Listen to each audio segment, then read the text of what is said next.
Boa noite. Quem está feliz aqui? De verdade?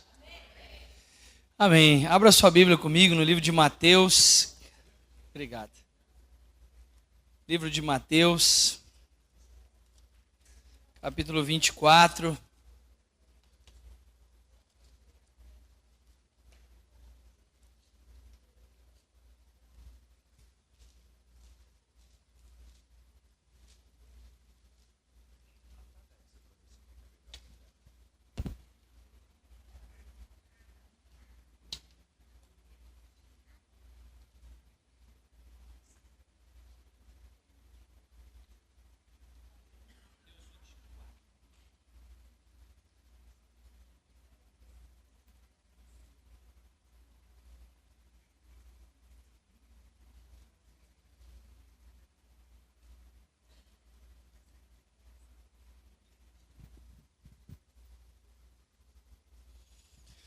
Amém. Eu vou começar. Eu comecei essa série de ministrações da minha igreja sobre a vinda de Jesus.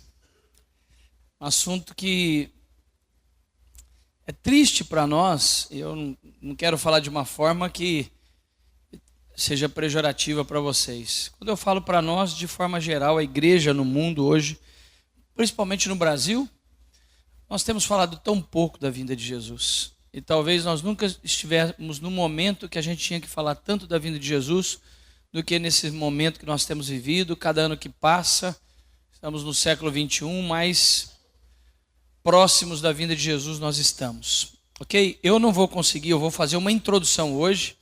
Eu já passei os esboços aí para o Rubens, se ele entender que vai ser legal, ele dá continuidade aí, o teólogo Rubens, né?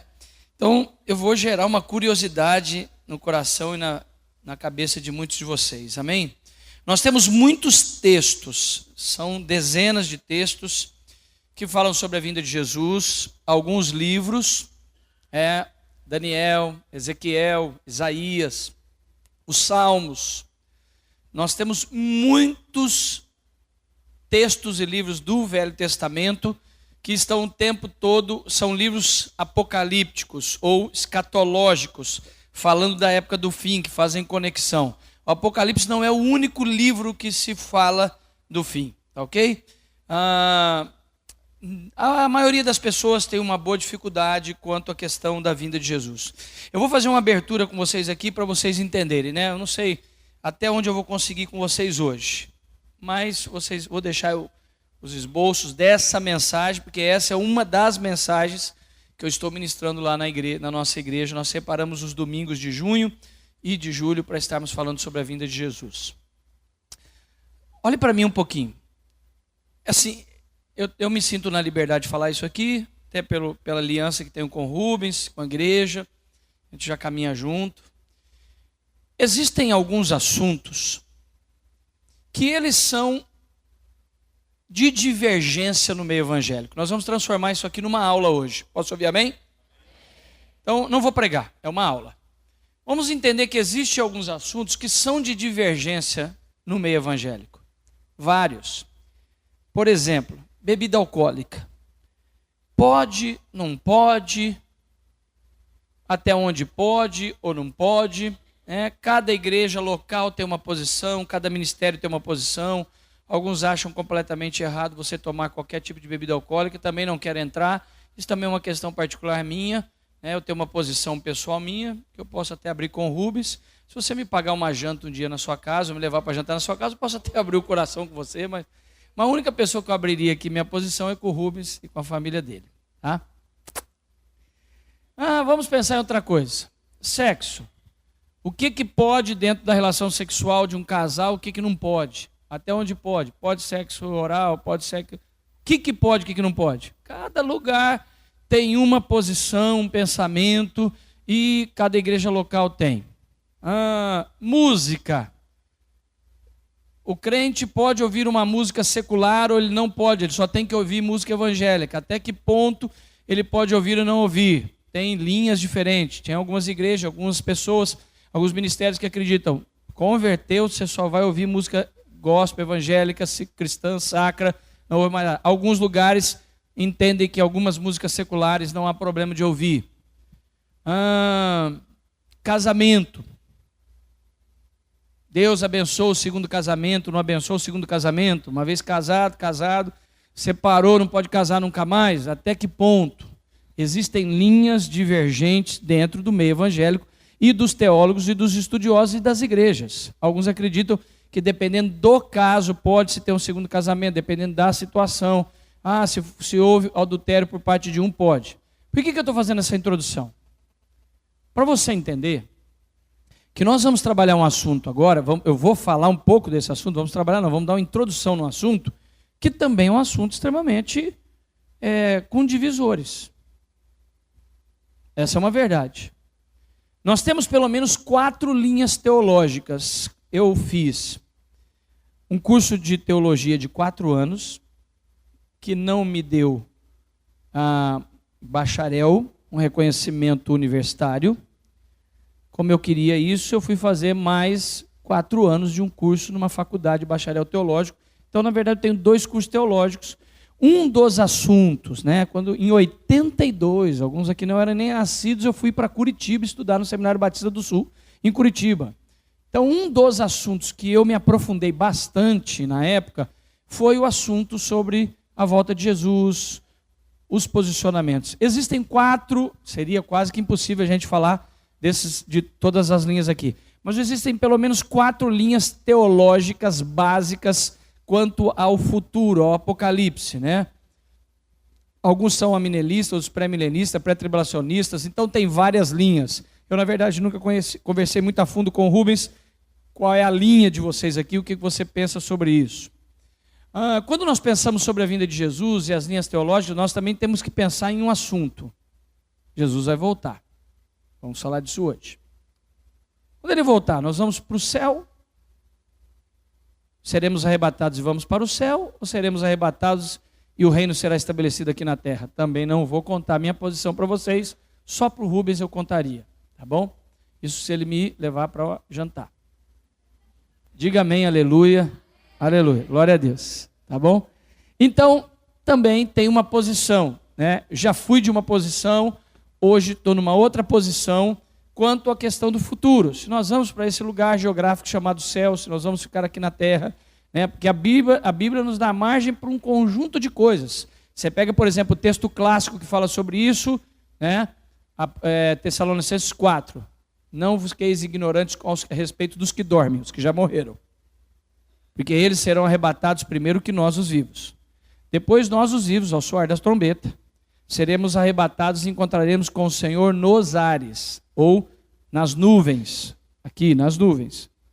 E o texto diz, e estaremos com ele para sempre. Não diz que vai para o céu. É que você ouviu a vida inteira dizendo que vai para o céu, então quando você lê o texto, você já lê no automático que está escrito céu. Só que se você for lá, mas também não estou dizendo que nós não vamos.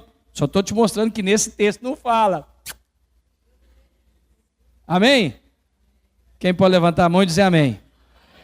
Alguns estão até me olhando agora. Dá um pouquinho mais de volume para mim aqui. Alguns estão me olhando agora e devem estar até pensando assim, tenta virar uma dessas caixas para mim aqui, pessoal do som. Aqui. Alguns estão até me olhando agora falando assim, não, mas está escrito lá na Bíblia que nós vamos ser arrebatados em Tessalonicenses e iremos para o céu. Não, não está escrito na sua Bíblia isso. Isso não está na Bíblia, tá ok? Que nós iremos para o céu. Está dizendo que nós estaremos com ele para... Acho que se você deitar, mas acho que ficou legal. Ficou legal. Eu só não sei... Agora veio. Beleza. Obrigado, lindão. Obrigado. Eu só não... você só precisa entender que na tua Bíblia, em Tessalonicenses, não está escrito, e seremos arrebatados nos ares e iremos para o céu e ficaremos 7 anos lá, depois voltaremos, enquanto isso tem a tribulação aqui, até porque, se você pegar as linhas teológicas, você vai ver teólogos profundos defendendo várias linhas. E também, por exemplo, essa é a minha opinião na minha igreja local, eu sou bem aberto totalmente das mais diversas posições na minha igreja local.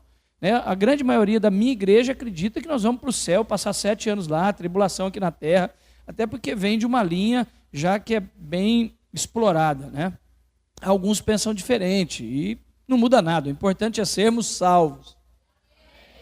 Ou se vai morar no céu, ou se vai ser na terra, o importante é estar com ele. Amém? Uma outra hora a gente trabalha isso. Eu só estou tendo... Por que eu estou fazendo essa introdução toda? para você entender que esse assunto também é um assunto de um monte de divisor de opiniões e de linhas teológicas totalmente. Eu conheço todas as linhas, eu estudei muito, li muito sobre essas linhas, né? E quando vou ensinar na escola de líderes que nós temos lá na igreja, quando eu ensino as 4 linhas e falo para minhas ovelhas: vai estudar e define o que se encaixa melhor dentro do seu entendimento, porque para mim não vai mudar nada. Eu acho que a gente tem que tomar algumas coisas que não vai mudar a nossa salvação. Algumas doutrinas são básicas, algumas não vai mudar o posicionamento. Por exemplo, na nossa igreja local nós temos algumas posições sobre música, sobre bebida alcoólica, sobre sexo e tal. Só que assim, nós temos uma posição, mas se alguém quiser ter uma posição diferente, só respeite os dos demais. Essa é a minha forma e a minha linha de caminhar. Quando nós olhamos para essa questão da vinda de Jesus, ou dos posicionamentos das linhas teológicas que nós temos uma diversidade de entendimentos nessa área, e que todos os textos também dão margens para cada uma delas para você interpretar, porque ninguém tira nada do nada também. A mesma coisa, por exemplo, um outro assunto: eu perco a salvação ou não perco a salvação? Uns têm uma linha calvinista, que vem de Calvino, que defendeu predestinação, uma vez salvo, salvo para sempre, não existe perder salvação. Outros têm uma linha armenianista, que vem de Armênio, que acredita que perde a salvação. Eu já fui um calvinista roxo, hoje eu não sou um calvinista roxo mais. Onde o senhor está? O senhor virou armenianista ou está no meio? Também não te conto, se me pagar uma janta eu conto, entendeu? Mas um dia eu posso dar uma aula para vocês das 2 linhas, é o que eu faço da escola de líderes nossa lá. Eu passo as 2 linhas e partilho com os irmãos e falo: se você achar que não perde, beleza. Se você achar que perde, não vai mudar você estar na nossa igreja ou não estar na nossa igreja. Eu acho que a gente tem que ter essa liberdade de crença. Posso ouvir um amém, um glória a Deus, um aplauso ao Senhor? Amém? Pode aplaudir a Deus? Glória a Deus. Então eu estou fazendo essa introdução para quê? Até para te fazer um pedido. Se em algum momento da mensagem de hoje você entender que é um pouco diferente do que você pensa, você fica totalmente livre, né? Mas é difícil entrarmos em alguns assuntos que realmente eles não têm linhas divisoras e pensamentos diferentes, ok? Mas nós vamos ver um assunto que é quase que unânime no meio evangélico, tá ok? A volta de Jesus, 9 sinais dos fins dos tempos. Antes de nós vermos os 9 sinais, eu preciso te ajudar a entender algo. Pode passar para mim. Precisamos lembrar de 3 coisas ditas no Novo Testamento quanto à volta, o assunto da volta de Jesus. Para você estudar a vinda de Jesus, você precisa entender 3 coisas básicas. Aparentemente, ao falar essas 3 para você, você vai falar: mas é muito simples e falar isso. É algo muito simples. Só que é tão simples, só que são 3 bases para você estudar o assunto. E se você quebrar uma dessas bases, não vai ser legal. Primeira, 3 coisas que você precisa saber. O dia e a hora ninguém sabe. Vou pegar um dos versículos que fala sobre isso, ok? Mas daquele dia e daquela hora ninguém sabe. Nem os anjos do céu, mas unicamente o Pai. Preste atenção. Não existe possibilidade de dizer o dia e a hora. E qualquer pregador, qualquer profeta, qualquer mestre, qualquer ensinador, qualquer professor que afirme que Deus disse para ele o dia e a hora é falso profeta. Ponto. Não existe possibilidade de saber o dia e a hora. Nem os anjos sabem disso no céu, para você ter uma ideia. Nem os anjos sabem do dia e da hora. Isso é um segredo guardado em Deus. Nem o próprio Filho sabe o dia e a hora. Ele espera a ordem de Deus. A Bíblia é clara nisso. Nem os anjos sabem o dia e a hora. Só o Pai. O único que sabe é Deus. Qual é o dia e a hora, o minuto exato da vinda de Jesus. Então, qualquer ensino. E aí, quando nós olhamos para a história da humanidade, que já passou, que existe hoje e o que vem, você vai ver um monte de gente. Nós tivemos um caso aqui no Brasil de uma pastora, até famosa, durante muitos anos, que ela deu o dia e a hora da vinda de Jesus, há uns 20 anos atrás, e foi muito prejuízo para o ministério daquela pessoa. Tivemos vários pastores. Nos Estados Unidos nós tivemos alguns falsos profetas que morreram, um monte de gente achando que era aquele dia. Quando nós tivemos a virada do século XX agora, antes de entrar no século XXI, vocês devem lembrar disso, todo mundo, um monte de evangélicos Estava anunciando que Jesus ia voltar até o último dia do século XX. Sim ou não? Por falta de entendimento e por falta de clareza. Por quê? Até baseados no versículo, nós vamos ler daqui a pouco, não passará esse século sem que isso aconteça, a vinda de Jesus. Mas existe um negócio diferente aqui, que eu vou até tentar ver se eu chego para vocês isso hoje, ok? Então, o dia e a hora nós não sabemos, ponto, tá ok? Qualquer pessoa que queira afirmar dia e hora é falso. Segunda coisa, temos que estar preparados para o grande dia. Bom, se o dia e a hora ninguém sabe, nós temos que estar preparados. Porque, na minha opinião, pode ser que alguém não vá e esteja dentro da igreja. Porque está vivendo uma vida incorreta, porque não está correto. Aliás, talvez agora vocês até vão se escandalizar comigo. Mas eu espero que vocês continuem debaixo da minha cobertura, porque o meu amor vai só aumentar. Fala ou não fala? Não, vocês não estão animados. Fala ou não fala? Acho eu, particularmente, que nós vamos encontrar muitos católicos lá e alguns crentes vai faltar. Porque nós ficamos julgando muito, mas está cheio de gente, se chama crente dentro da igreja, que não vai, e talvez alguns católicos vai. A gente precisa tomar cuidado. Só Deus pode julgar. Meu sogro não se converteu, era um católico, acreditava em Jesus. Eu tenho certeza que eu vou encontrar ele lá, e tenho certeza que vou encontrar uns caras que eu vi na igreja. Eu acho que ele não vai estar lá. Dá um abraço no irmão que está do seu lado, aproveita mais um pouquinho, mais 3 minutos de momento de conexão, dá um abraço dele e diga assim: eu espero que você esteja lá. Amém? Então, mas vós, irmãos, não estáis em trevas, para que aquele dia vos surpreenda como um ladrão. Amém? Então, não esteja com uma vida em trevas, ou seja, uma vida errada, uma vida em pecado, para que quando chegue esse dia, você não seja pego de surpresa. Porque ele vem como um ladrão, ou seja, não avisa, ok? Então, primeira coisa que eu preciso saber sobre a vinda de Jesus: o dia e a hora ninguém sabe, amém? Segunda, ele vai voltar, esteja preparado, amém? Agora, terceiro, e isso é o que me fascina, e eu quero que você preste muita atenção, porque é isso que tem que nos motivar. Não podemos ignorar os sinais. E pela manhã, alguém diz: hoje haverá tempestade. Por quê? Porque o céu está com vermelho sombrio, com nuvens. Hipócritas, se vocês sabem discernir a face do céu, ou seja, a meteorologia, não conheceis os sinais dos tempos? Então, olhe para mim e preste atenção no que eu vou te falar. O dia e a hora, anátema, ninguém não sabe. É certeza que ele vai voltar, eu tenho que estar preparado. Mas a terceira coisa, o dia e a hora eu não sei. Mas o período, o tempo do fim, isso Deus nos incita a estudarmos. Ou seja, Deus nos dá total liberdade e encheu a Bíblia de textos e sinais que nos ajuda a discernir o tempo, o momento que se aproxima. O dia e a hora eu não sei, mas o tempo próximo, a Bíblia nos dá margem para estudarmos.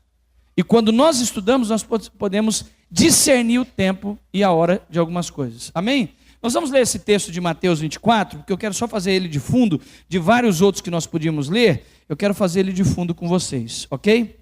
Vamos lá. Mateus 24, verso 3. No Monte das Oliveiras achava-se Jesus assentado quando se aproximaram deles os discípulos, em particular, e lhe pediram: dize-nos quando sucederá essas coisas, e que sinal haverá da tua vinda e da consumação do século.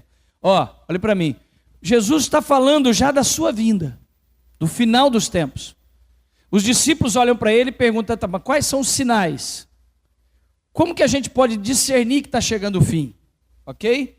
Verso 4, ele respondeu: vede que ninguém vos engane, porque virão muitos em meu nome. Ele começa a dar alguns sinais, ok? Só que eu queria dar uma pausa aqui. Quando ele diz não passará desse século, olhe para cá. Você vai ter que prestar atenção para você entender isso. Século 100 anos, ok? Eu vou deixar mais para frente. Vou te gerar curiosidade. Vamos lá. Muitos virão em meu nome, dizendo eu sou o Cristo. Certamente ouvireis falar de guerras e rumores de guerra. Vede, não vos assustei, porque é necessário que assim acontecer, mas ainda não é o fim. Então olhe para mim. Alguns dizem que guerras e rumores de guerras aponta que está chegando o fim. Não. Aqui está dizendo que são sinais que apontam para o fim, mas ainda não é o fim. Está claro isso? Amém ou não? Está aí no texto. Verso 7. Porque se levantará nação contra nação, reino contra reino, e haverá fomes e terremotos em vários lugares. Por isso, tudo é o princípio das dores. Agora já não é que não é o fim. Agora já é o início das dores. Então, fomes, terremotos. Nós vamos falar bastante sobre isso. Vamos tentar falar, senão o Rubens vai dar continuidade nisso. Ok? Por exemplo, nós estamos nos últimos 20 anos com quase 200 vezes mais fome na terra do que houve em todo o mundo. Terremotos. Não sei, eu vi uma estatística esses dias assim de um número exorbitante nos últimos 15, 20 anos que não se deu em toda a história da humanidade de terremotos. Então isso vem aumentando assustadoramente, ok? 8, e tudo isso será o princípio das dores. 9, então sereis atribulados e vos matarão, sereis odiados de todas as nações por causa do meu nome. Nesse tempo muitos hão de escandalizar, trair os homens e odiar uns aos outros. Levantar-se-ão falsos profetas, enganarão muitos. E por se multiplicar a iniquidade, ou seja, o pecado, o amor de muitos se esfriará. Amém? Então nós vemos, eu estou só lendo só esse de base, para a gente entrar agora em alguns sinais. E nós temos vários outros textos, dezenas de textos sobre isso. Pode ir para o primeiro sinal da vinda de Jesus. Primeiro, guerras e rumores de guerra. Levantar-se-ão nação contra nação e reino contra reino. Olhe para cá. O número de conflitos étnicos, guerras, que nós temos vivenciado nos últimos 20 anos, ele é extremamente maior do que todos os anos. Porque você olha para mim, como um ser inteligente, pensante que você pensa assim, pastor, assim, de boa. Cara, se você ler a Bíblia, você vai ver um monte de guerra na Bíblia. Se você ler a história da humanidade, vai ter um monte de guerra. Nós tivemos, por exemplo, a Primeira Guerra, a Segunda Guerra Mundial, que foram guerras que, para a história da humanidade, foram o nível dos mais altos que tiveram, tanto a Primeira como a Segunda Guerra Mundial, a Segunda mais ainda do que a Primeira. Agora, vamos entender algo. Quando a Bíblia apresenta aqui guerras e rumores de guerras, nunca houve guerras como na Primeira Guerra Mundial e na Segunda Guerra Mundial. Certo ou não? Só estudando história, ok? Tinha guerras entre reinos. E a história mostra isso. Conquistas, período das conquistas. Nós temos até muitos filmes étnicos, medievais sobre isso. Mas guerra, como Primeira e Segunda Guerra Mundial, a humanidade não tinha experimentado tudo isso.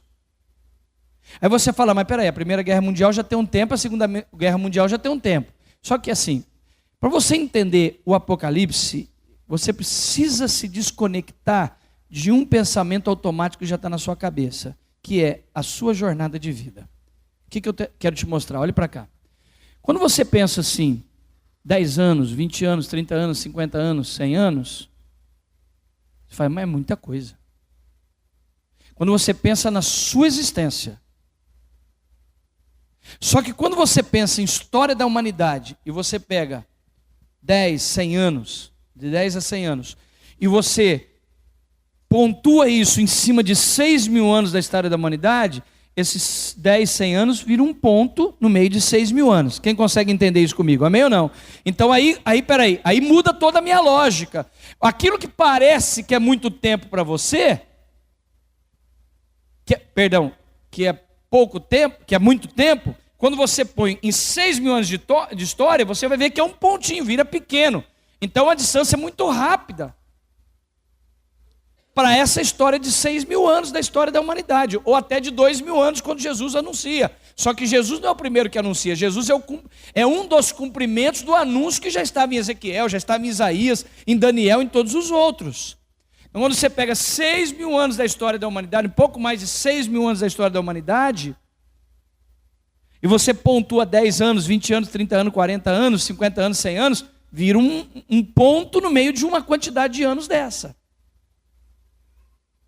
Então, quando nós pensamos em guerras e rumores de guerra, nós temos que pensar, porque olha o texto que nós lemos, por isso eu fiz questão de ler esse texto. Haverá guerras e rumores de guerra, ainda não é o fim, mas já está se aproximando para o princípio das dores. Então nós tivemos a Primeira Guerra Mundial, a Segunda Guerra Mundial, e depois disso, muitos sinais dos que eu vou falar agora, começaram a se manifestar de uma forma muito intensa. E depois do texto que nós lemos aqui, você vai ver, primeiro fala de guerras e rumores de guerra, ainda não é o fim, está se aproximando para o fim. Aí quando começa a falar em reinos contra reinos, nações contra nações, aí já é o princípio das dores. É exatamente o que nós temos provado hoje. Por exemplo, nós estamos vivendo dias de conflitos étnicos e de reinos e de países nos últimos 30, 40, 50 anos, de forma assustadora, numa dimensão de volume exponencial enorme. Eu vou só te fazer pensar de algumas possibilidades. Vou usar um exemplo. Se oficializa entre os Estados Unidos e a Coreia do Norte hoje, de um deles soltar um míssil, estourou a Terceira Guerra Mundial. Nós estamos a um botão de uma Terceira Guerra Mundial. Agora, você tem noção das dimensões de uma Terceira Guerra Mundial? Porque não serão guerras atômicas, nem armamento bélico. Aí nós vamos entrar com forças. Só a questão da tecnologia hoje já é uma guerra. Irmãos, nós tivemos uma semana no Brasil, uma semana, de uma paralisação de caminhoneiros. Você viu o caos que virou o Brasil. Tenta raciocinar se o mundo ficasse 30 dias sem internet. Parava tudo. Você nunca mais iria ver seu dinheiro que está no banco, porque o seu dinheiro é mais virtual do que qualquer outra coisa. Ninguém compra nada. Você não emite uma nota fiscal hoje sem internet. Deu um pau num programa que eu tenho, de uma das minhas empresas. Esse mês eu não consegui fazer a declaração de imposto, agora estou entrando com uma declaração que o sistema deu pau, porque é totalmente à base de sistema. Uma semana, Rafael, sem internet no planeta, parou o planeta. Se estourar uma guerra, o Lula, uma situação, uma cogitação do Lula ser preso, o dólar e o câmbio financeiro do Brasil despencou por uma notícia. Você tem noção, se estourar uma guerra entre Coreia e Estados Unidos?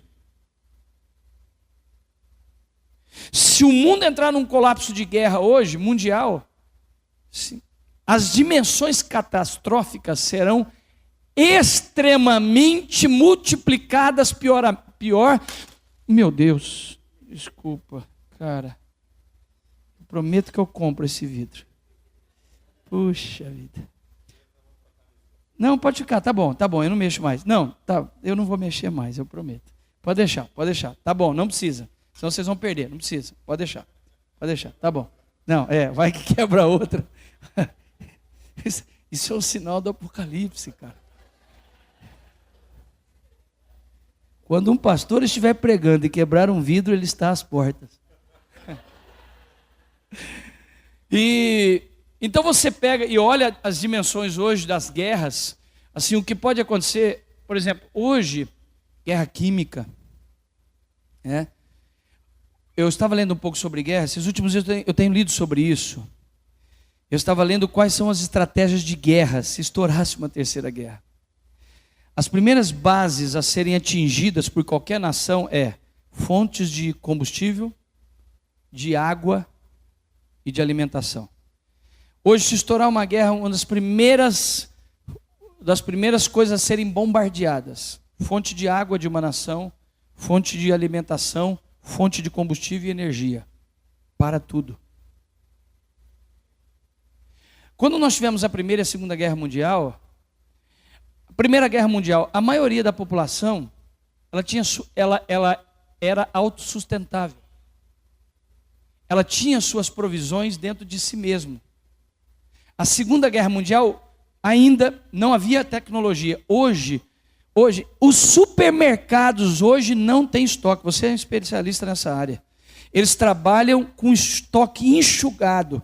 Se houver qualquer coisa aqui, o supermercado não consegue atingir 2, 3 dias na frente.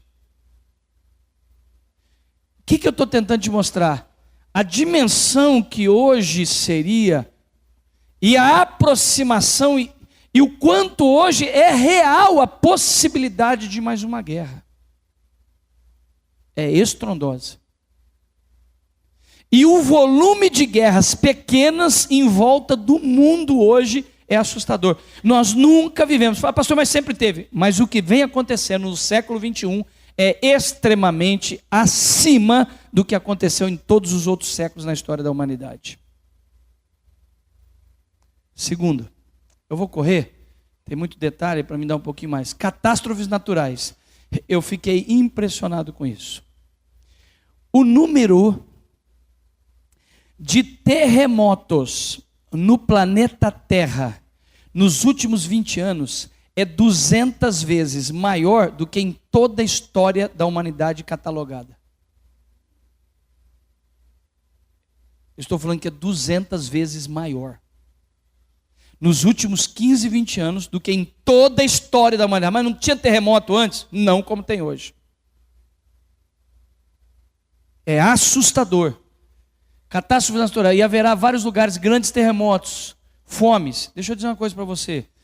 1/3 da população mundial, escute, o planeta Terra hoje tem 7,3,4, quase 7,4, 2,4 bilhões de pessoas no planeta Terra, 7,4. Agora escute, 1/3, mais de 2 bilhões de pessoas no planeta Terra hoje estão literalmente passando fome.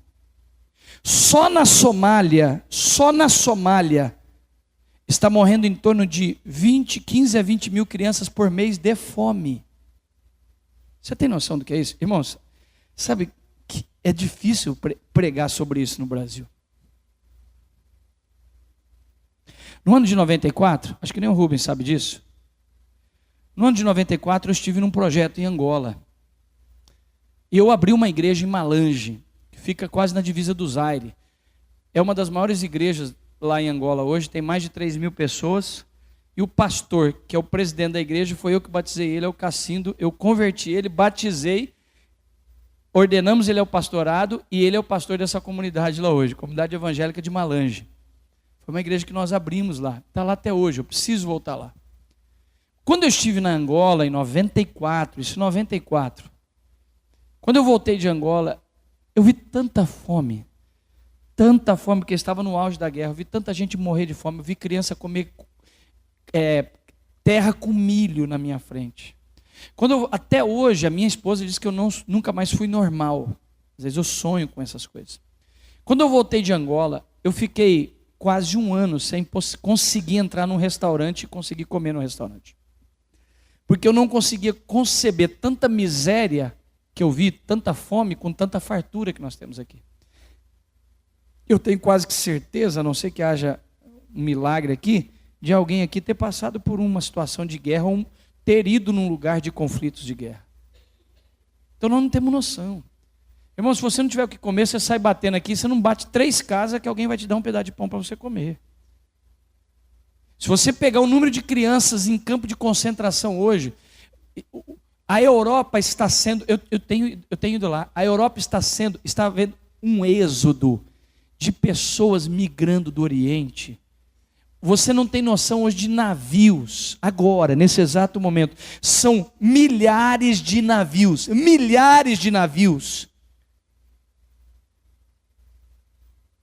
de pessoas saindo do Oriente, atravessando para tentar chegar na Europa, morrendo um monte, é só você ligar a televisão. A televisão não divulga, são milhares de pessoas que estão saindo como indigentes, refugiados indo para as nações. Você não tem noção do tanto de campo de refugiado que existe hoje. Nigéria, você não tem noção. Hoje o número de pessoas passando fome, literalmente, no planeta Terra é assustador. Nós estamos longe disso. Os problemas do Brasil são outros. Não estou dizendo que nós não temos problemas, mas assim, são completamente diferentes. Nós temos hoje Bilhões de pessoas morrendo de fome, literalmente. Eu vou até te pedir, faz um favor, é o que eu estou fazendo com a minha igreja. Estou recebendo o WhatsApp todo dia dos meus irmãos. Pastor, consegui entrar na internet, põe lá. Pessoas passando fome ao redor do mundo. Você vai ficar assustado com o que está acontecendo. Etiópia, sul da África, países do Oriente, literalmente morrendo de fome.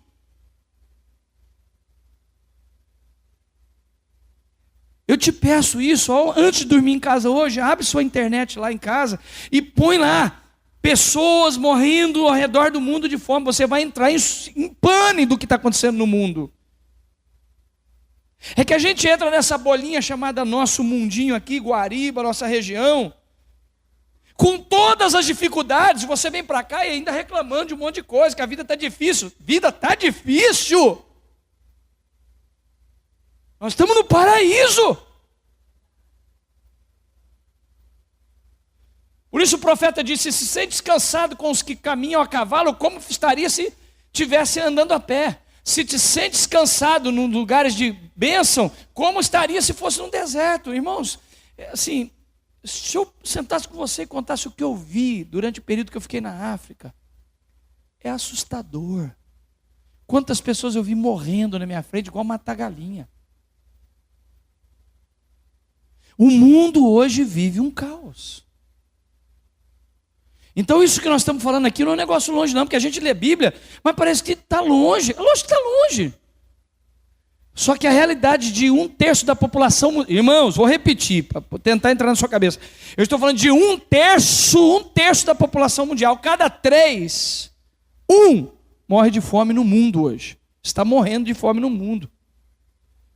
Pestes. Quantas doenças hoje, ebola e outras da vida, o mundo hoje, tomado por pestes e doenças. E haverá grandes coisas espantosas e grandes sinais nos céus. Então as catástrofes naturais, a Bíblia declara que um dos sinais da vinda de Jesus é que as catástrofes naturais, problemas, nós estamos vendo aí, você pega esses furacões que vem vindo pegando aqui, todas as nossas ilhas aqui, até chegar na América do Norte, entrando na Flórida, é assustador, países varridos. O Haiti está varrido. Estão tentando reconstruir. Nós vivemos um mundo hoje num colapso. Terceira. E essa aqui, eu quero gastar um pouquinho de tempo. E aí, Rafael, vou responder uma colocação que você fez para os jovens. Claro que se eu falar, eu falei, nem sabia que eu ia falar sobre isso hoje. Para mim, esse é um dos maiores sinais da vinda de Jesus. O aumento do pecado da sexualidade invertida. Ou seja, olhe para mim, o homossexualismo e o lesbianismo. A Bíblia diz que antes da vinda de Jesus, seriam dias semelhantes ao de Sodoma e Gomorra, onde o homem perdia o seu modo natural, e mulheres se deitariam com mulheres e homens com homens. Perversão sexual. Irmãos, deixa eu dizer uma coisa para vocês. Aliás, não preciso dizer, eu só quero lembrar você do que está acontecendo. Nós estamos vivendo, assim, é o fim do mundo que está acontecendo. Assim, com todo respeito, não me entenda de forma pejorativa, por favor, nem arrogância, nada, super de boa. Estou fazendo essa colocação para você não me distorcer a minha colocação, ok? Eu acho que a maioria de vocês talvez nunca saíram do Brasil. Nesses últimos anos da minha vida, eu saí muito do Brasil, quase 39 países, muitos países da Europa. Não é no Brasil, é assustador essa questão homossexual no mundo hoje. A maioria dos países da Europa é completamente legalizado. Casamento entre homem e homem, mulher e mulher, para eles é uma família. E para nós está ficando cada vez mais complicado, porque esse negócio começa quase que ficar normal. Olha, eu acredito que essa é a crença do Rubens, por isso vou falar isso com toda a liberdade. Qualquer pessoa que tem uma uma opção homossexual, se ela quiser vir, sentar, assistir o culto, nunca vai ser proibido de entrar na igreja. Na minha igreja ele é livre para aceitar, só que nós vamos continuar ensinando a palavra de Deus, que isso é contrário à palavra de Deus, isso é contrário à vontade de Deus. Só que nós estamos chegando num ponto que está ficando difícil. Olha, deixa eu dizer uma coisa para você. Há 15, 20 anos atrás, vamos imaginar que vocês são duas irmãs de sangue. Vocês estão aqui no centro de Guariba, andando de mão dada, duas irmãs, qualquer pessoa olhar e falar assim, duas irmãs. Se uma mãe e uma filha andar de mão dada hoje, as pessoas olham e falam assim, duas lésbicas. Nós estamos nesse ponto. Se você entrar com o seu pastor num café aqui na cidade, numa padaria, tomar um café e vocês dois saírem abraçados, vão dizer que são dois homossexuais. Nós estamos chegando nesse ponto. O que vem acontecendo nos últimos 15, 20 anos no mundo e no Brasil, o avanço dessa questão da sexualidade invertida, do homossexualismo, é assustador, irmãos, é assustador. Então nós precisamos entender que isso é um dos principais sinais da vinda de Jesus. Esse aumento da sexualidade invertida, dessa ideologia de gênero, de você, irmãos, não subestime o que eu vou te falar. Não vai 5, 10 anos, vão legalizar casamento de homem com cachorro. Daqui a pouco vão achar que é normal uma pessoa, um ser humano se relacionar como casal com um animal. Então essa questão homossexual hoje, sim, hoje você vê que virou uma moda. Uma boa parte, se não for a maior parte dessas pessoas que têm essas tendências, elas nem teriam essa tendência se não fosse essa lei diabólica, satânica. Como o Rafael acabou de ler aqui, as crianças estão... Você não pode dizer para ela que ela é mulher, mas se ela nasceu com órgãos genitais femininos. É ela que vai definir o que ela quer ser depois. Nós estamos caminhando para o fim. Agora, quando você olha, são dezenas de versículos na Bíblia falando sobre isso. Os últimos dias. Romanos 1, e semelhantemente também os homens deixarão o seu uso natural da mulher, se inflamarão em sua sexualidade uns para com os outros, homossexualismo, relação de homem com homem, homens com homens, cometendo torpeza, recebendo entre si mesmo a recompensa que convinha do seu erro. Então, aí você pega, os últimos dias serão semelhantes a Sodoma e Gomorra, homens com homens, mulheres com mulheres. Então esse para mim, isso para mim é um dos principais sinais da vinda de Jesus. Aí você fala assim, mas desde a época da Grécia Antiga havia homossexualismo como hoje? Nunca como hoje. Hoje está oficializado, escancarado, aliás, é moda. Nós somos a igreja de Deus. Nós vamos amar essas pessoas. A igreja está aberta para elas. Aliás, nós temos que estar preparados para essas pessoas. A nossa igreja tem chegado uns 4, 5, vão lá, estamos trabalhando com eles, tudo. É um desafio. Mas nós vamos continuar pregando dos nossos púlpitos que isso é contra a palavra de Deus e isso é sinais dos fins dos tempos e precisamos ensinar essas pessoas que elas estão debaixo de uma influência do mal e que isso é sinais da vida de Jesus. Precisamos continuar falando de família. Hoje você não pode falar mais, eu tenho um ministério de família na igreja, eu tenho um ministério de família cristão. Homem com mulher, mulher com homem. Para mim, um dos principais sinais da vinda de Jesus é o aumento do pecado de sexualidade invertida. Não só a iniquidade no sentido de pecado entre homem e mulher tal, mas a questão da homossexualidade é um dos principais sinais da vinda de Jesus. E deixa eu dizer uma coisa para você, nossos filhos estão chegando aí. Os filhos de vocês, os meus já estão aí. Já está vindo os meus netos. E se minhas filhas, meus genros, não estiverem ensinando, nós estamos vivendo um dia já que a grande maioria da massa da sociedade está já chegando ao acomodar-se de saber. Não, é normal, eles escolhem.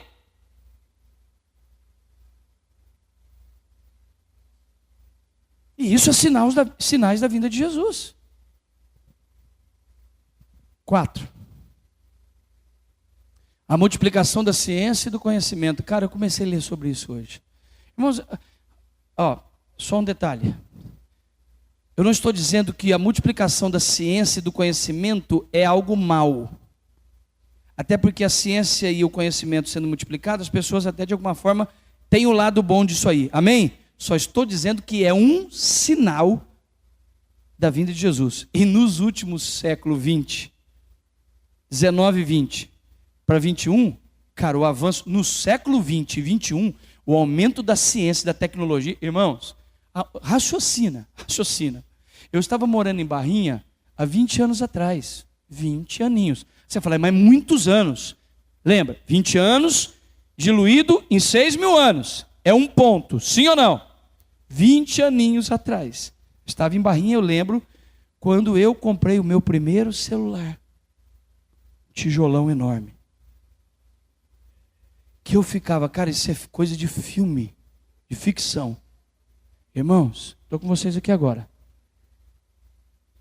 Minha filha chegou dos Estados Unidos quinta-feira. Eu aperto um botão aqui no FaceTime, no WhatsApp, eu vejo esse negócio na minha mão, irmão. Tem um fio, irmão? Alguma coisa? Eu falo lá em Nova York olhando o rosto da minha filha. Onde nós chegamos, cara? Não é loucura isso, um negócio desse? Amém ou não? Irmãos, eu estou na minha casa, eu aperto aqui, eu falo com o Rubens olhando um na cara do outro. Irmão, se eu ligar para um amigo meu agora lá em Bagdá, o cara está em Bagdá, e aí, velho, como é que está em Bagdá? Raciocina, é que esse negócio, agora, para mim, é uma loucura, porque eu nasci na época escrita, atravessei a analógica, estou tentando sobreviver na digital. Agora essa galerinha que está nascendo agora é tudo na digital, os caras já nasceu digital. Só que quando você começa a olhar que 20 anos atrás não tinha celular no Brasil. 50 anos atrás não tinha telefone. É loucura. Eu estou toda semana quase dentro de um avião. Mas toda vez que eu fui agora para os Estados Unidos visitar minha filha no mês passado, você vai entrar dentro daquele negócio, pensa no negócio, irmão, dessa largura assim, ó, aqui lá, umas 10 igrejas para trás. Você olha aquele trem e fala, não, esse trem não vai sair do chão. Daqui a pouco, cara, o negócio começa a levantar. E você está lá dentro. Onde chegou a tecnologia, cara? É loucura. A ciência. Agora eu vou falar um negócio para vocês agora, que vocês vão falar assim, o cara pirou. Chupou droga antes de vir. Mas não pirei. É sério o que eu estou te dizendo. Eu tenho informação fiel. Já tem clone de ser humano. Acredite. Eu tenho um discípulo na minha igreja que trabalha num setor. E ele afirmou a mim, tem clone de ser humano. Nós não temos noção de onde chegou a ciência e a tecnologia. Pode me chamar de louco, pode não acreditar. Esquece essa última informação. Mas a ciência, o conhecimento hoje chegou num ponto que é loucura. Se você começar a parar para pensar, é piração. Aonde chegou a ciência, o nível que chegou a ciência, a tecnologia, o avanço da medicina, o avanço da tecnologia, é uma coisa assim, maluca. Agora, pastor, o que é isso? A Bíblia é clara. E a ciência e o conhecimento se multiplicará nos últimos dias que antecedem a minha volta de forma avassaladora. E nos últimos 2 séculos, o aumento da metade do século 20 para o século 21, agora o aumento da ciência, do conhecimento, da tecnologia, é assustador o avanço de tudo isso. Irmãos, acreditando você ou não, achando que vai para o céu, vai ficar na terra, eu tenho uma notícia para te dar hoje. Ele vai voltar. E está chegando próximo. Agora escute. Não me abandone. você não pode me julgar, porque o Senhor nos deu liberdade de estudar. Na minha humilde opinião, passa o próximo tópico. Renascimento de Israel. Eu vou parar nisso hoje. O Rubens continua na próxima quarta, se assim ele achar melhor com vocês. Olhe para mim, o que é o renascimento de Israel? A nação de Israel, por profecias bíblicas, por uma declaração de Deus, ela deixou de ser nação e ficou mais de 2000 anos não sendo nação. Os judeus foram extirpados no mundo inteiro. Eles foram espalhados pelo mundo inteiro e Israel não era nação durante 2000 anos. Quantos anos? Quantos anos? É como se o Brasil tivesse sido desfeito, desconstituído nação, e os que sobrou dos brasileiros se espalhar, os que não morreu se espalhou pelo mundo, e o Brasil deixava de ser nação. A nação de Israel ficou 2000 anos sem ser nação. Ela foi extirpada da terra. Judeus, e aí você precisa ler história, judeus foram espalhados pelo mundo inteiro. Massacre, o holocausto, na época de Hitler, de Stalin, morreram milhões de judeus e se espalharam judeus para o mundo inteiro. E Israel deixou de ser um estado, uma nação, foi invadido. Se você for a Israel, você vai ver quantas vezes a cidade da época de Jesus mesmo está lá embaixo. Quase 7, 10 metros embaixo da cidade que está hoje. Para você descer aonde era mesmo, principalmente na cidade, dentro dos muros, é lá embaixo, só descendo em lugares baixos. Israel deixou de ser nação. Agora, eu preciso que você olhe para mim e preste atenção para você entender minha matemática e por que penso no que eu vou falar para vocês agora.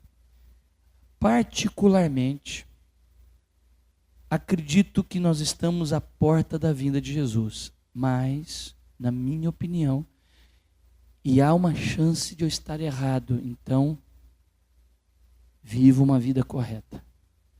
Até porque você não será, não é só o arrebatamento que te leva para a eternidade.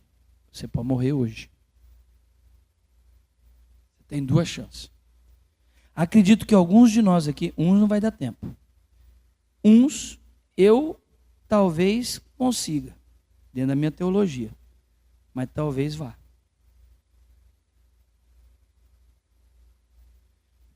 Acredito eu, na minha humilde forma de interpretação da Bíblia, e vou te mostrar uns porquês, pelo menos um, que Jesus está às portas, mas ainda vai, na minha opinião, 20, 30, 40 anos. Minha opinião. Você pode achar que agora, amanhã, 1 ano, 2 anos, 3 anos. Alguns, meus pais achavam que já teria vindo. Pastor, da onde o senhor tira esse entendimento? Veja, dia e a hora não existe.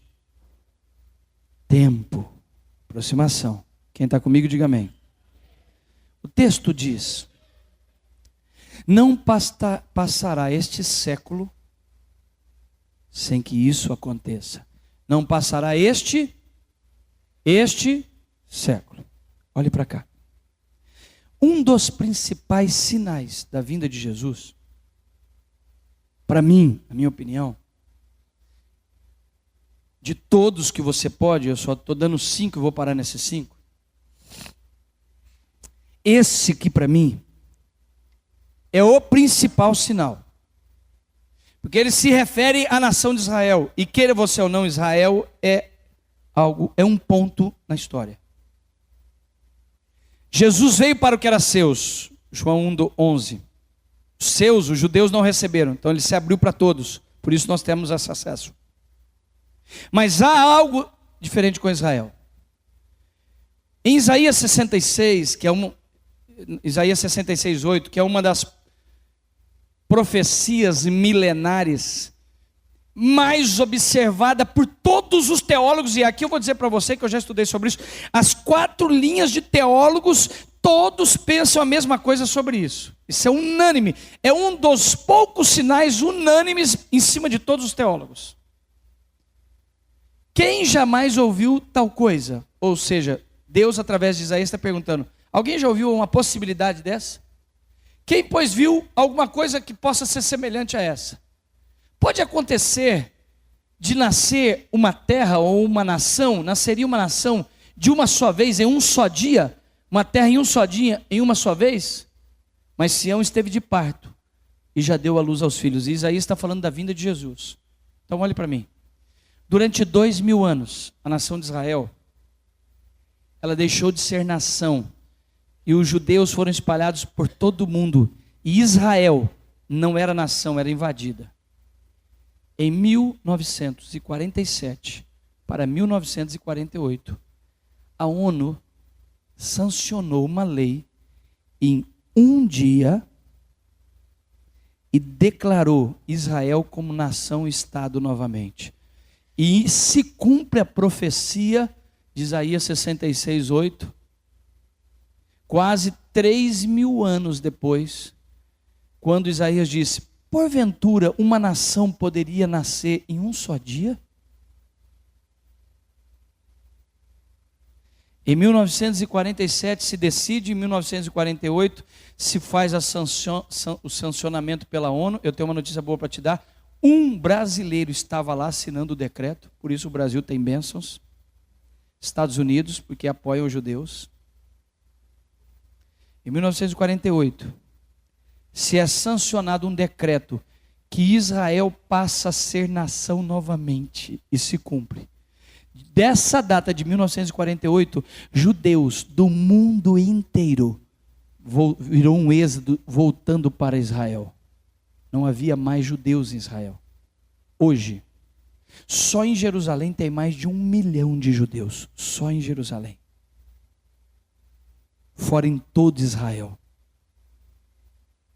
E até hoje é uma verdadeira migração de judeus voltando para Israel. Israel se tornou nos últimos 50 anos uma das maiores potências econômicas e tecnológicas do mundo. Deixa eu te dar algumas informações. 83% de toda a capacidade tecnológica e toda a tecnologia do mundo é dos judeus. É o maior exportador de abacate do planeta Terra. Tecnologias de armamento. Não tem uma nação no mundo que tenha tecnologia de armamento de guerra como Israel. Inclusive, toda a tecnologia de armamentos e de policiamento no Brasil é treinada em Israel. Se você for a Israel hoje, você se assusta com aquilo. Tamanho prédios e arranha-céus, a potência daquilo. Um país geograficamente menor que o Acre. Eles produzem no meio do deserto. Irmãos, eles não são normais, acredite. Mas até 1948, eles não eram nação. Agora faz uma conta matemática comigo. Vamos lá? Vou pegar a calculadora para fazer junto com você. 2018 que nós estamos. Quem está comigo, diga amém. Que ano nós estamos? Menos 2048. Opa. 2018 menos 2948.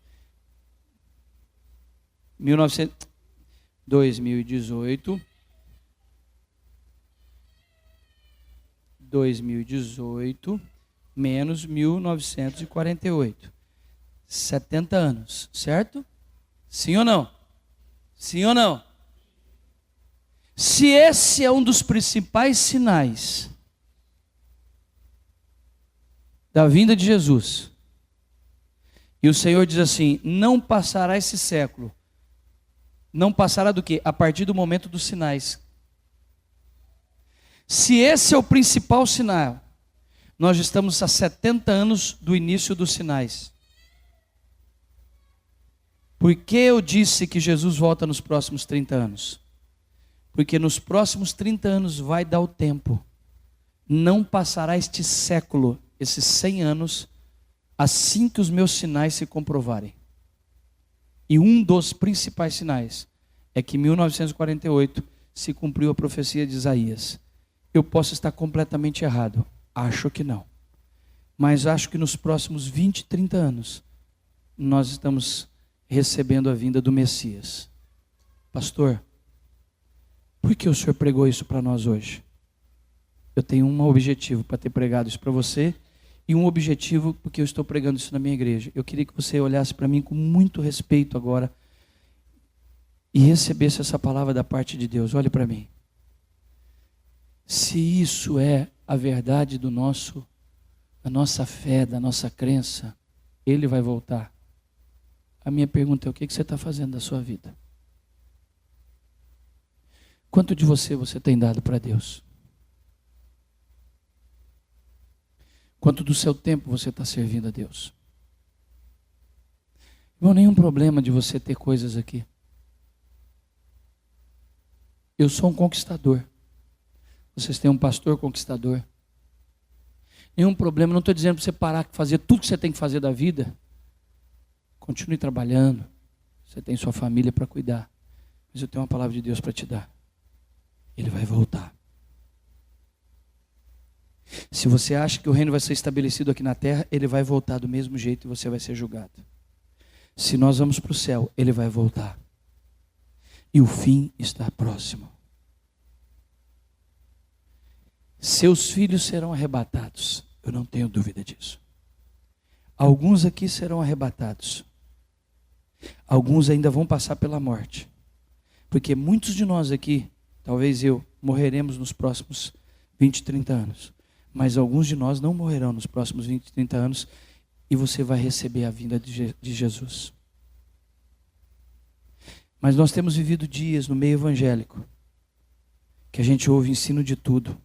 Eu sou alguém que Deus me chamou para ensinar as pessoas a administrarem bem seu dinheiro e tenho feito o meu papel. Mas essa não é a única mensagem. A principal mensagem para o povo de Deus hoje: Ele vai voltar. Precisamos começar a falar sobre a vinda de Jesus. Precisamos restaurar dentro de nós esse sentimento da vinda de Jesus. Eu comecei a falar oficialmente há um mês, mas já vinha falando na minha igreja, esporadicamente. E eu comecei a ver um despertar em muita gente da minha igreja voltar a servir a Deus mais. Porque você vai morrer e vai ficar tudo aqui. Você não vai levar nada dessa terra. E se Ele voltar, tudo será para o reino dEle. Como anda a sua vida? O que você tem feito da sua vida? Eu partilhei domingo na igreja e vou terminar com isso. Ao longo desses anos, Deus me abençoou e me prosperou muito. Mas eu confesso para você que eu penso muito sobre isso. E se eu não pudesse falar o que eu vou falar para vocês agora, eu acho que eu seria um cara muito vazio. Estou falando de mim. De mim. Sabe o que me traz paz no coração? É que nesses anos da minha vida, eu tenho servido bastante a Deus. Sou um pastor. A maior parte do meu tempo eu sirvo a Deus. Tenho cuidado de gente, tenho servido a Deus. Estou num casamento. Tenho lutado para ter uma vida correta. E se eu tivesse que escolher entre tudo de patrimônio material que eu conquistei nesses últimos anos, ou estar no caminho de Deus, eu perderia tudo e começaria do zero, pagando aluguel novamente. Mas eu ficaria com a minha fé em Deus. Deixa eu dizer uma coisa para você. É maravilhoso conquistar coisas aqui na terra. Continua trabalhando, sustenta a tua casa, vai correr atrás dos seus sonhos. Deixa eu dizer uma coisa para você. Fique firme na igreja como nunca antes. Sirva a Deus como nunca antes. Invista na casa de Deus como nunca antes. Renove seu prazer por dizimar, ofertar e primiciar. Porque ele vai voltar e esse dinheiro é o único que vai pesar na eternidade. Renove o seu tempo na casa de Deus. Você que tem pensado em desistir do seu ministério, ele vai voltar. E a palavra do Senhor diz: aquele que perseverar até o fim, esse será salvo. Feche os seus olhos, curva a sua cabeça. Que essa palavra sobre a vinda de Jesus traga renovo sobre a sua vida. Que essa palavra te tire um pouco da terra e te leve um pouco para as coisas espirituais. Sabe, eu tenho buscado equilíbrio na minha vida, ao longo da minha vida, pastor Rubens. Eu tenho buscado equilíbrio, amigo. Eu queria chamar o equilíbrio para a sua vida nesse momento, querida. Jesus está voltando. Jesus está voltando. Nunca estivemos tão perto da vinda de Jesus. Eu acredito que não passa dos próximos 10, 15, 20 anos. E Jesus está voltando. E o que você tem feito da sua vida? O que você tem feito? A palavra do Senhor fala sobre as 10 virgens, as sábias e as tolas. Como está o seu candeeiro? Quanto de azeite você tem guardado para a vinda do noivo?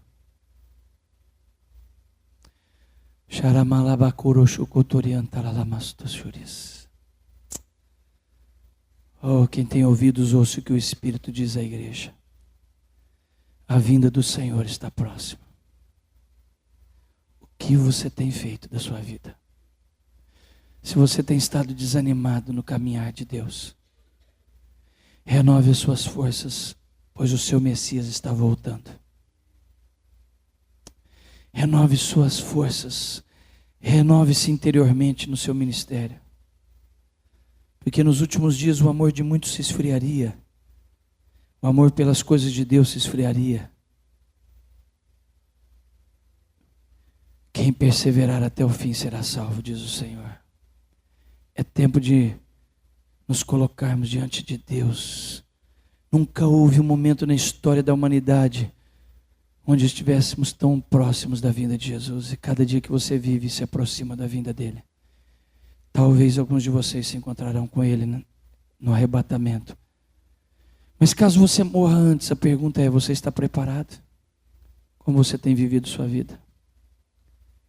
Senhor, receba essa noite. Nos leva para casa debaixo desse manto, dessa revelação. Nos leva para casa debaixo dessa palavra. Que a nossa forma de viver para o Senhor seja renovada nesses dias, com a expectativa da tua volta e do teu retorno. É o que nós te pedimos, em nome de Jesus. Amém e amém. Quem pode aplaudir ao Senhor?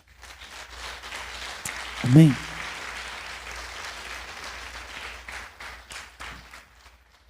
Pastor Rubens, senti, eu deixei o esboço, o restante aí. Pode continuar, se vocês sentirem de estudar sobre a vinda de Jesus. Tem sido muito precioso esses dias lá na igreja, Rubens. Muitos irmãos me procurando, falou: pastor, isso tem me renovado interiormente. Ele vai voltar. Ele vai voltar. Amém? Obrigado por poder estar aqui. E que Deus abençoe demais a sua vida. Pegue a sua Bíblia, vai ler sobre isso. Sabe, chega em casa hoje, comece a ver um pouco mais sobre a vinda de Jesus. Está na internet, vê como está o mundo. Pessoas ao redor do mundo passando fome. Você vai parar de reclamar da sua situação. Você vai ver que a gente mora no paraíso. Apesar de todas as lutas que nós temos aqui, dos desafios. Seus desafios serão pequenos. Deixa eu dizer uma coisa para você, eu já vi por mais de 20 vezes. Há 2 meses atrás eu vi de novo. Assiste um filme, é 3 horas. Preto e branco. A Lista de Schindler. Vai te deixar mais generoso de bolso. Assista a Lista de Schindler. É impressionante aquele livro. Vai mudar a tua vida. Abra as mãos. Que o Senhor te abençoe, que o Senhor te guarde. Que essa palavra esteja com você nesses dias, em nome de Jesus. Amém e amém.